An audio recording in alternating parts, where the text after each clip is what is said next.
በአሜሪካ የቴክኖሎጂ ከተማ በሆነችው ሲያትል ውስጥ የምትኖረው ሰላም የ25ኛ ዓመት የልደት በዓሏን ለማክበር በከፍተኛ ጉጉትና ደስታ ላይ ነበረች።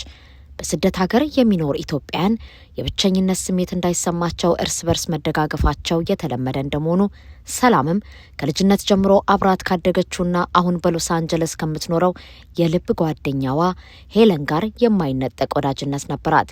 ሄለን ለሰላም ልደት ልትመጣ ጥቂት ሰዓታት ብቻ ቀርተዋታል። ሰላም የሀገር ቤት ባህላዊ ምግቦችን እያዘጋጀችና ቤቷን በጉጉት እያስተካከለች የልብ ጓደኛዋን ትጠብቅ ነበር። በዚህ መሀል በስራዋ ኮምፒውተር ላይ የኢሜል መልእክት መድረሱን የሚጠቁም ድምጽ ተሰማ። የላከችው ሄለን ነበረች። ሰላም የበረራውን መረጃ ወይም ሰዓት የላከችላት መስሏት በፈገግታ ከፈተችው። ነገር ግን ኢሜሉ ሄለን ከአክስቷ ጋር ስታደርገው የነበረው ረጅም የኢሜል ልውውጥ በስህተት ለሰላም ፎርዋርድ የተደረገ ነበር። ሰላም መጀመሪያ ላይ በቸልተኝነት ማንበብ የጀመረች ቢሆንም ወደ ታች በወረደች ቁጥር ግን ያነበበችው ነገር ልቧን እንደ መስታወት ሰባበረው፣ መተንፈስም አሳጣት።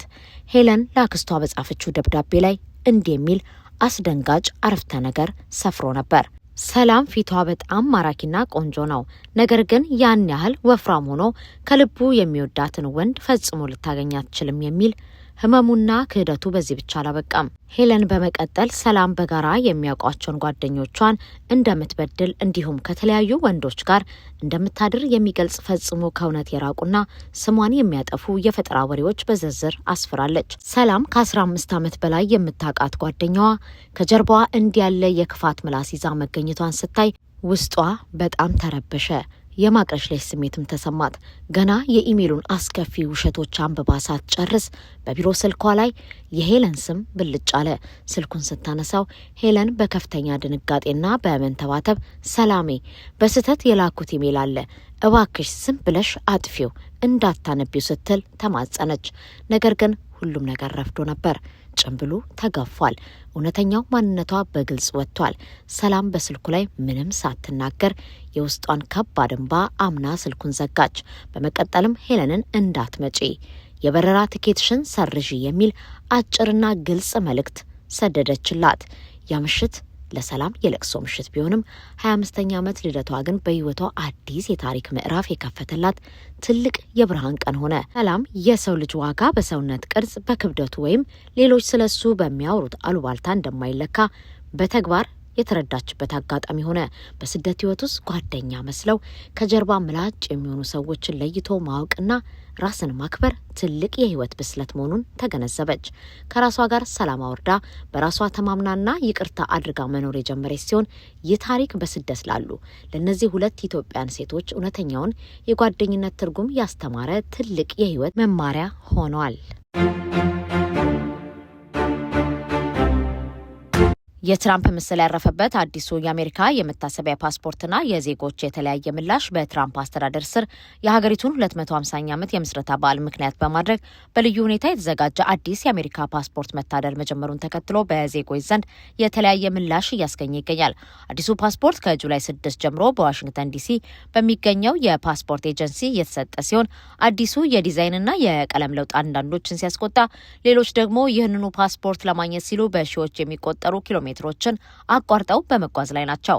ይህ ልዩ የመታሰቢያ ፓስፖርት ከ25,000 እስከ 30,000 ለሚደርሱ ሰዎች ብቻ በውስን ደረጃ የሚሰጥ ነው።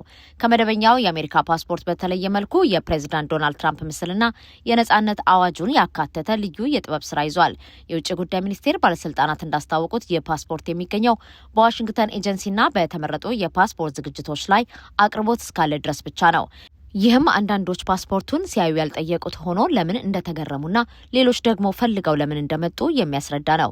ይህ ፓስፖርት በመቀበላቸው ደስተኛ ካልሆኑት መካከል ኑር ፋርሃት የተባለች ነዋሪ ትገኝበታለች።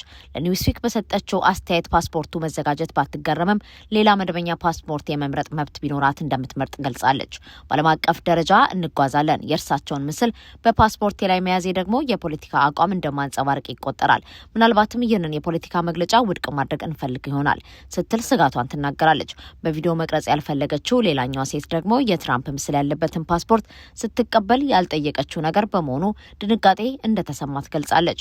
በሌላ በኩል በርካታ አሜሪካውያን በአዲሱ የፓስፖርት ዲዛይን እጅግ ተደስተው ታይተዋል። በሳውዲ አረቢያ የሚኖረው አሜሪካዊ ሎጋን ትሮንኮሶ ይህንን ፓስፖርት ለመውሰድና የጁላይ 4 ክብረ በዓልን ለማክበር ወደ ዋሽንግተን ዲሲ መጓዙን ተናግሯል። ከአትላንታ ጆርጂያ የመጣው ዴቪድ ዊሊንግሃም በበኩሉ ፓስፖርቱ ብርቅዬ በመሆኑ ለልጆቹ የሚያስተላልፈው ጥሩ ማስታወሻ ሊሆን እንደሚችል ገልጿል። ፓስፖርታቸውን ለማደስ ከኖርዝ ካሮላይናና ከሎስ አንጀለስ የመጡት ማክስ ብላክና ሬደን ኮግ በተመሳሳይ ለዚህ ፓስፖርት ሲሉ ያደረጉት ጉዞ የሚያስቆጭ እንዳልሆነና በ250ኛው የምስረታ በዓል መታሰቢያ ፓስፖርት እጅግ እንደኮሩ አስተያየታቸውን ሰጥተዋል።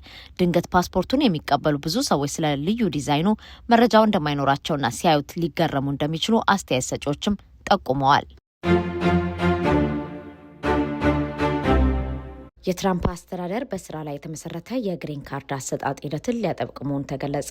የአሜሪካ የሰራተኞች ጉዳይ መምሪያ አሰሪዎች የውጭ ሀገር ዜጎች ለቋሚ ነዋሪነት ግሪን ካርድ ስፖንሰር የሚያደርጉበት የፐርም አሰራር ለማጥበቅ ማቀዱ በአሜሪካ ለሚኖሩና የሙያ ስራቸውን ለሚያከናውኑ ኢትዮጵያን ባለሙያዎች ከፍተኛ ስጋት ደቅኗል። ፕሬዚዳንት ዶናልድ ትራምፕ በህጋዊ የስደተኞች አቀባበል ፖሊሲ ላይ እያደረጉት ያለው የሰፋ ለውጥ አካል የሆነው ይህ እርምጃ የበርካታ ኢትዮጵያንን የረጅም ጊዜ የአሜሪካ ቆይታ ህልም ሊፈታተን እንደሚችል የዘርፉ ተንታኞች እየገለጹ ነው።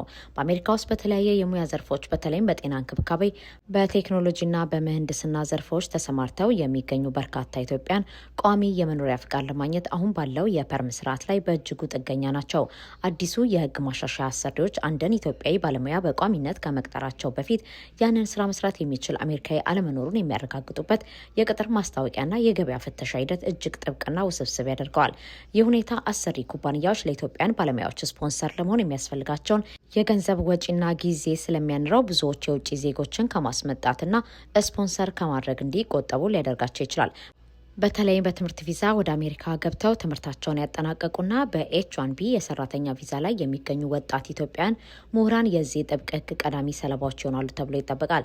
የሰራተኛ መምሪያው አሰራሩ ከ2004 ዓ.ም ጀምሮ መሰረታዊ ማሻሻያ እንዳልተደረገበት ገልጾ አዲሱ ህግ አሜሪካውያን ሰራተኞችን ከስራ ቅነሳ ለመጠበቅ ያለመ ነው ሲል ተከራክሯል። ይሁን እንጂ የህግ ባለሙያዎች ማሻሻያው አሁን ያለው የረጅም ጊዜ የጥበቃ ሂደት ከማዘመን ይልቅ ይበልጥ እንደሚያጓትትና አሰራሩን አሻሚ እንደሚያደርገው እያስጠነቀቁ ይገኛሉ። አዲሱ የትራምፕ አስተዳደር የኢሚግሬሽን ፖሊሲ ተግባራዊ መደረጉ የማይቀር በመሆኑ በስራ ላይ የተመሰረተ ግሪን ካርድ ለማግኘት በማመልከት ሂደት ላይ ያሉ ኢትዮጵያን ባለሙያዎች ጉዳዩን በከፍተኛ ትኩረት ሊከታተሉት ይገባል። የፖሊሲ ለውጥ የድርጅቶችን የቅጥር ፍላጎት ሊቀይረው ስለሚችል ጉዳዩ የሚመለከታቸው ወገኖችና የዲያስፖራው ማህበረሰብ ፈጣን የህግ ምክር በማግኘት ተገቢውን ቅድመ ዝግጅት ሊያደርጉ እንደሚገባ የኢሚግሬሽን ጠበቆች ያሳስባሉ።